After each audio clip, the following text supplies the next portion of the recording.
io dico si può aprire, magari, si riducono un po', i numeri, e si può operare lo stesso in totale sicurezza, per far sì che anche questi operatori turistici, possano guadagnare dei soldi, perché se no, c'è veramente c'è il disastro economico.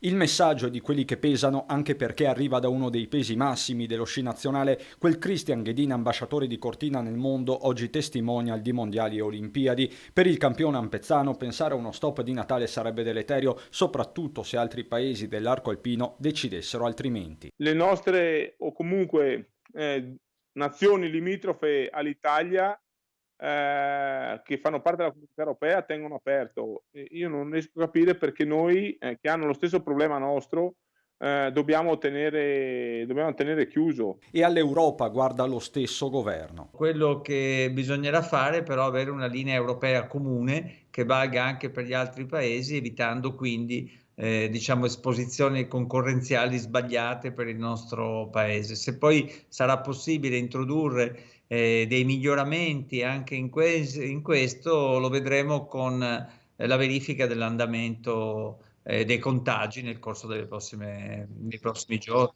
Esecutivo che sta studiando eventuali deroghe per Natale, soprattutto sul fronte degli spostamenti tra regioni, ma tutto dipenderà dall'andamento epidemiologico. Dobbiamo considerare che queste festività natalizie saranno diverse da quelle a cui siamo abituati, ma dobbiamo essere consapevoli che non possiamo fare un regalo al Covid. E sempre da Cortina, Roberta Alverà, presidente degli albergatori, fa sapere che nonostante tutto si lavora per l'apertura.